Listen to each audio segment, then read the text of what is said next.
Doctor ortho Ayurvedic oil and capsule. अब दर्द भी घुटने टेकेगा।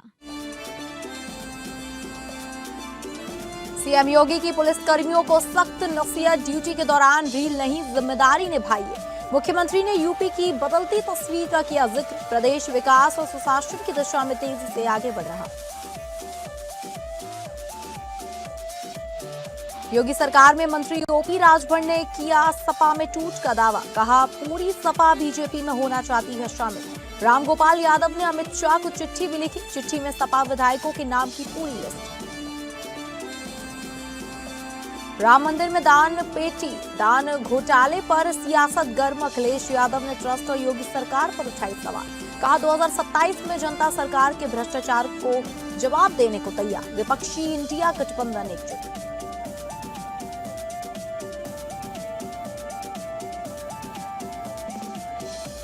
अमेठी में बेसिक शिक्षा विभाग के वित्त लेखा अधिकारी कार्यालय में घोटाला, करोड़ों रुपए के घोटाले की जांच में जुटी सीबीआई। कई जिलों में सीबीआई का छापा, शिक्षकों के एरियर के करोड़ों रुपए के हेराफेरी का आरोप।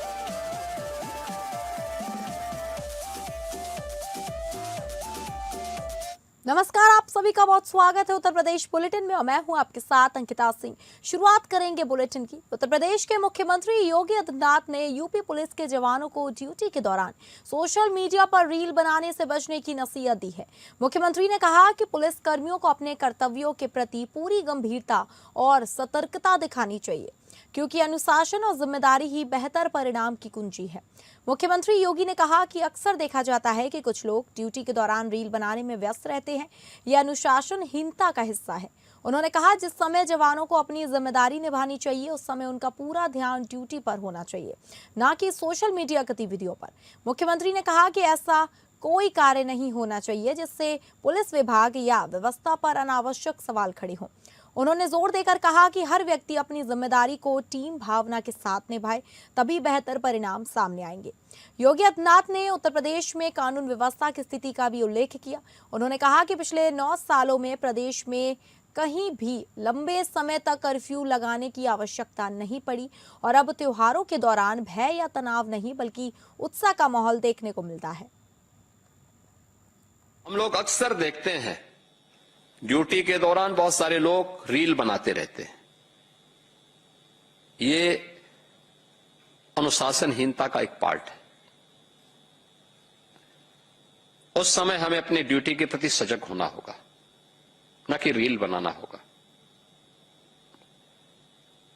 हमें इस बात को ध्यान में रखना होगा कि जिस कार्य को हमें करना है उसके प्रति उतनी ही सतर्कता और उतनी ही गंभीरता भी होनी चाहिए, तब वह गरिमापूर्ण तरीके से परिणाम दे पाएगा। कोई ऐसा काम नहीं करना चाहिए जो अनावश्यक हमें हंसी का पात्र बनाए। सिस्टम पे अनावश्यक उंगली उठाने का प्रयास होता है। अपने आप तो कुछ कर नहीं सकते, लेकिन सिस्टम पे उंगली उठाते हैं लोग। देश की राजनीति में इन दिनों जोड़ तोड़ की सियासत खूब चल रही है। पहले पश्चिम बंगाल तो अब महाराष्ट्र में उद्धव ठाकरे के सांसदों के इधर से उधर होने की खबरें आ रही हैं। इन सबके बीच सुहेल देवल, भारतीय समाज पार्टी के मुखिया और योगी सरकार में कैबिनेट मंत्री ओम प्रकाश राजभर ने भी बड़ा दावा किया है। सोशल मीडिया प्लेटफॉर्म के जरिए ओम प्रकाश राजभर ने दावा करते हुए कहा कि पूरी समाजवादी पार्टी भारतीय जनता पार्टी में शामिल होना चाहती है। इसके लिए रामगोपाल यादव ने अमित शाह को चिट्ठी भी लिखी है, जिसमें नाम की पूरी लिस्ट भी है। ओम प्रकाश राजभर ने दावा किया कि समाजवादी पार्टी में बड़ी टूक होने वाली है। ओम प्रकाश ने समाजवादी पार्टी और उसके शीर्ष नेतृत्व पर हमला बोलते हुए कहा कि जैसे जैसे विभिन्न मामलों में जांच एजेंसियों का शिकंजा कस रहा है, वैसे वैसे सपा नेताओं की बेचैनी बढ़ती जा रही है। उन्होंने कहा खनन घोटाले और गोमती रिवर फ्रंट परियोजना से जुड़े मामलों को लेकर पूरा उत्तर प्रदेश जनता जानता है कि इन प्रकरणों में कौन लोग चर्चा के केंद्र में है।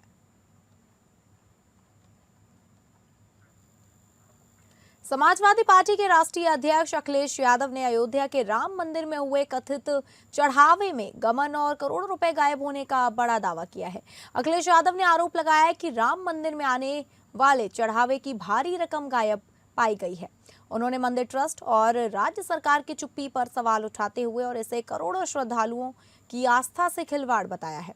रोजगार के मुद्दे पर सरकार को घेरते हुए कहा कि जिस देश में शिक्षा और रोजगार के नए अवसर पैदा होने चाहिए थे, वहां युवाओं की उम्मीदों के साथ न्याय नहीं हो रहा है। उन्होंने आरोप लगाया कि सरकार विकास के बजाय प्रचार पर अधिक ध्यान दे रही है। भ्रष्टाचार के मुद्दे पर भी सरकार पर निशाना साधते हुए उन्होंने कहा कि डबल इंजन सरकार के दावों के बावजूद भ्रष्टाचार के मामलों पर सवाल उठ रहे हैं।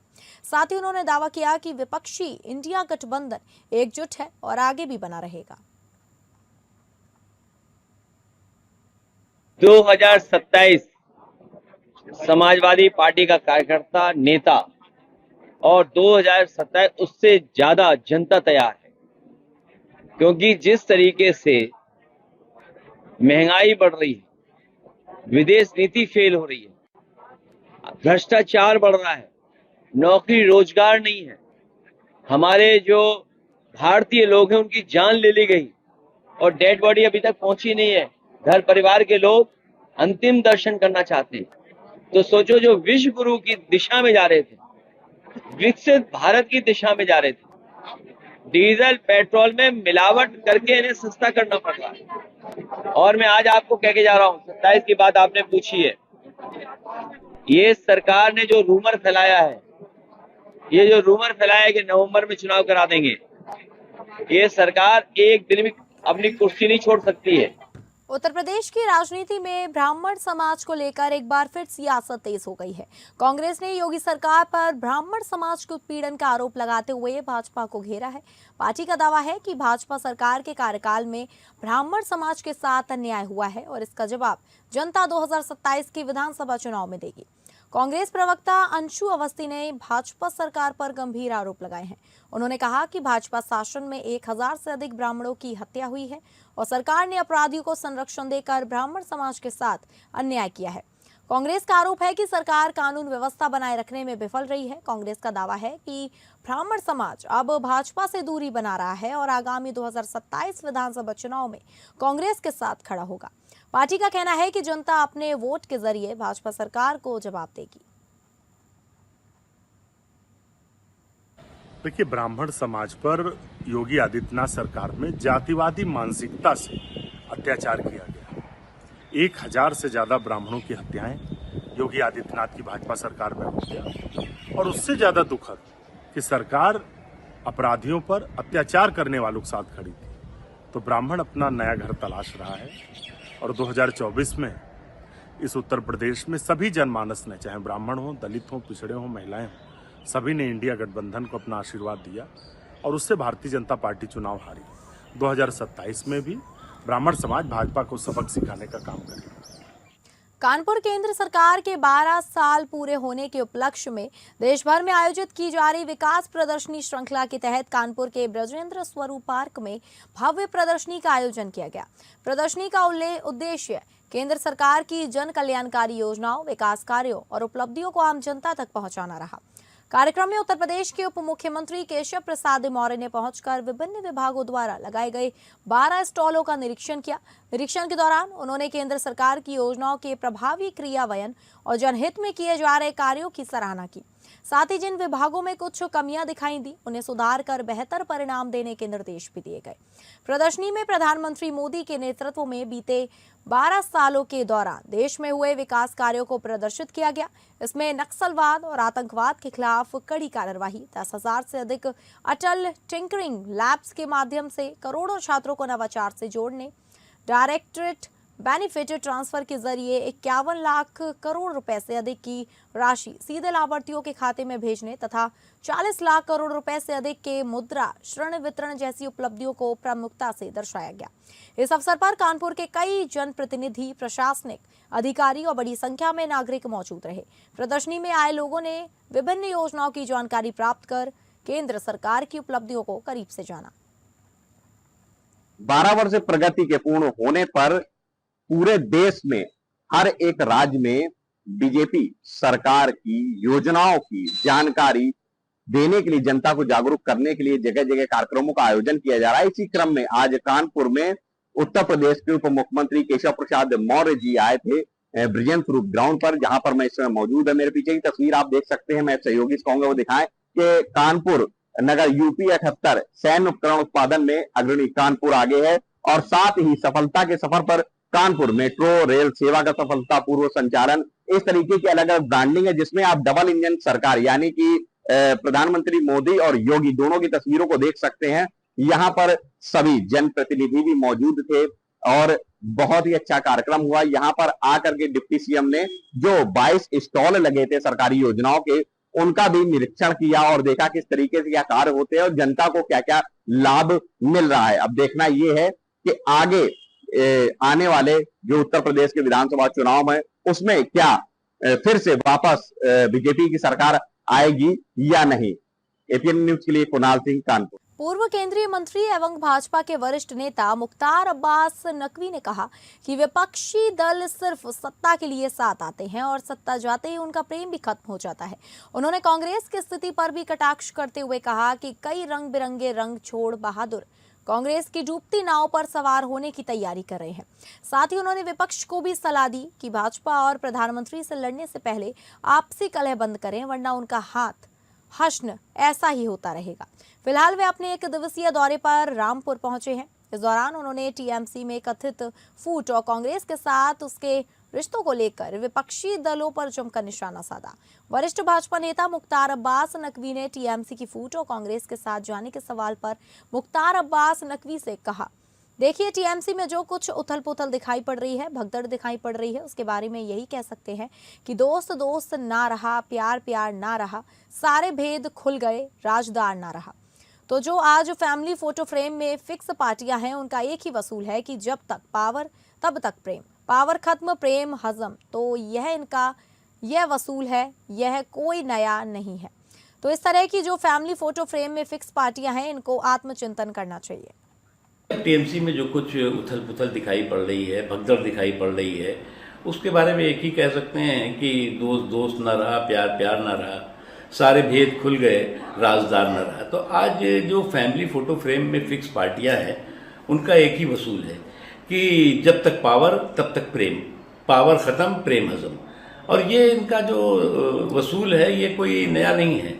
इसलिए इन तरह की जो फैमिली फोटो फ्रेम में फिक्स पार्टियां हैं, इनको आत्मचिंतन करना चाहिए। आप जब तक जनादेश की आपराधिक लिंचिंग में लगे रहेंगे, आप जब जनादेश का अपमान करते रहेंगे, जनादेश के बारे में दुराग्रहपूर्ण दुष्प्रचार करते रहेंगे, तब तक आपका जो है हश्र यही होगा, ना आप घर के रहेंगे ना घाट के रहेंगे। जहां लखनऊ के इंदिरा नगर सेक्टर 17 स्थित श्री शिव शक्ति धाम मंदिर में मंगलवार को भव्य धार्मिक कार्यक्रम एवं भंडारा का आयोजन किया गया।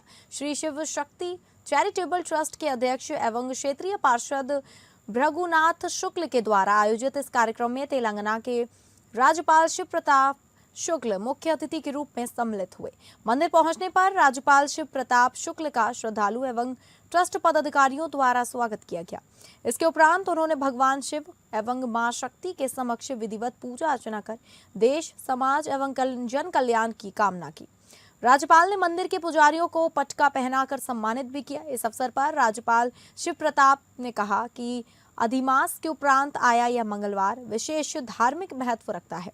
उन्होंने मंदिर में दर्शन एवं पूजन का अवसर उपलब्ध कराने के लिए श्री शिव शक्ति चैरिटेबल ट्रस्ट के अध्यक्ष एवं क्षेत्रीय पार्षद भृगुनाथ शुक्ल का आभार व्यक्त किया।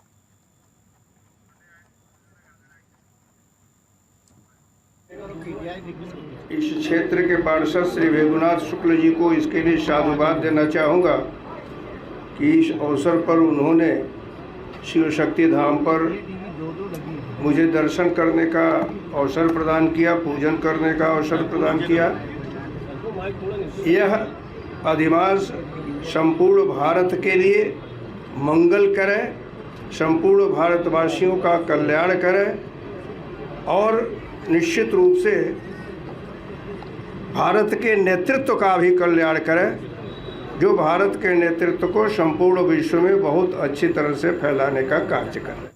अमेठी के बेसिक शिक्षा विभाग के वित्त एवं लेखा विभाग में हुए 7 करोड़ से अधिक के घोटाले में सीबीआई ने कई जिलों में रेड मारी है। हाईकोर्ट के निर्देश के बाद सीबीआई टीम बुधवार को अमेठी पहुंची, जहां उन्होंने जिले के अलग अलग इलाकों में जाकर मामले में शामिल लोगों से पूछताछ की। दरअसल अमेठी के बेसिक शिक्षा विभाग के वित्त एवं लेखा विभाग में 7 करोड़ रुपए से अधिक का घोटाला हुआ था, जिसे लेकर गौरीगंज कोतवाली में मुकदमा दर्ज किया गया था। हाईकोर्ट के निर्देश के बाद पूरे मामले को हाल ही में सीबीआई ने टेक ओवर किया है। यूपी के जनपद पीलीभीत से एक शर्मनाक मामला प्रकाश में आया है, जहां थाना सुनगढ़ी क्षेत्र के एक गांव से 9 वर्षीय बच्ची के साथ अन्य समुदाय के 66 वर्षीय व्यक्ति के द्वारा उसे बहला फुसला कर ले जाया गया तथा उसके साथ दुष्कर्म की घटना को अंजाम दिया गया। पीड़ित बच्ची के पिता ने इस मामले में थाना सुनगढ़ी पुलिस को लिखित रूप से शिकायत पत्र देकर कानूनी कार्यवाही की मांग की है। शिकायत पत्र के आधार पर थाना सुनगढ़ी पुलिस के द्वारा आरोपित व्यक्ति को गिरफ्तार किया गया है। इस संबंध में थाना पुलिस के द्वारा आरोपित के खिलाफ मुकदमा दर्ज कर कानूनी कार्रवाई की जा रही है। बस्ती में सिर्फ एक ताना और एक घर उजड़ गया। बच्चों को चिढ़ाने का विवाद इतना बढ़ गया कि पड़ोस में रहने वाली महिला ने दूसरी महिला के सीने में चाकू उतार दिया। मामूली कहासुनी देखते ही देखते खूनी संघर्ष में बदल गई और एक महिला की जान चली गई। बस्ती के रुधौली इलाके में हुई इस सनसनीखेज वारदात के बाद पूरे गांव में दहशत का माहौल है। रुधौली थाना क्षेत्र के भवनी मिश्र गांव के पूर्वा महुआ बैरियन हवा में मंगलवार की शाम सब कुछ सामान्य था। बच्चे खेल रहे थे, लोग अपने अपने काम में व्यस्त थे, लेकिन किसी को अंदाजा नहीं था कि कुछ ही देर में एक मामूली विवाद खून खराबे में बदल जाएगा। बस्ती के थाना रुधौली में बैरिवा गांव में एक महिला द्वारा जो अपने बच्चों को रंग के आधार पर एक महिला उसका गलत शब्द उपयोग करती थी या कमेंट पास करती थी, उसका उलाहना देने आई थी। तो दूसरी महिला जिसका नाम खुशनुमा है, उसने मजीदा के ऊपर चाकू से वार कर दिया, जिससे वो बुरी तरह से घायल हो गई। पुलिस को सूचना मिलते ही तत्काल मौके पर पहुंची और उसे प्राथमिक स्वास्थ्य केंद्र ले जाया गया, जहां पे डॉक्टरों द्वारा उसे मृत घोषित कर दिया गया है। जो अभियुक्ता है खुशनुमा, उसको पूछताछ के लिए हिरासत में लिया गया है। पंचनामा और पोस्टमार्टम की कार्रवाई की जा रही है। तहरीर प्राप्त होते ही अभियोग पंजीकृत आगे की विधि कार्रवाई की। कौशाम्बी जिले में एक किशोरी के अपहरण के बाद हत्या किए जाने से इलाके में सनसनी फैल गई है। पुलिस ने मामले में एक युवक को हिरासत में लेकर पूछताछ की है, जिसके बाद आरोपी की निशानदेही पर खेत से किशोरी का शव बरामद किया गया।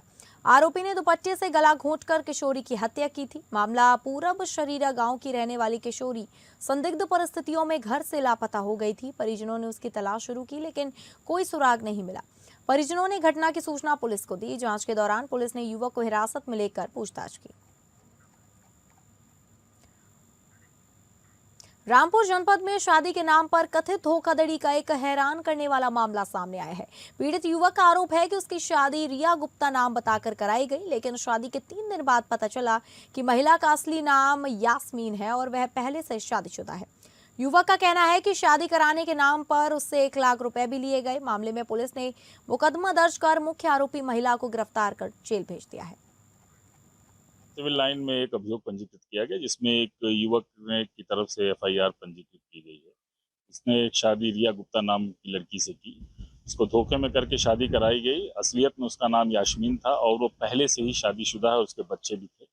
और वो शादी के बाद इसके घर से सारे जेवर इत्यादि लेके भागने की फिराक में थी, तभी इसको जानकारी हो गई और मुकदमा पंजीकृत। इसमें जो मुख्य यास्मीन है, जो रिया गुप्ता बन करके जिसने शादी की थी, उसकी गिरफ्तारी हो गई, उसको जेल भेजा गया।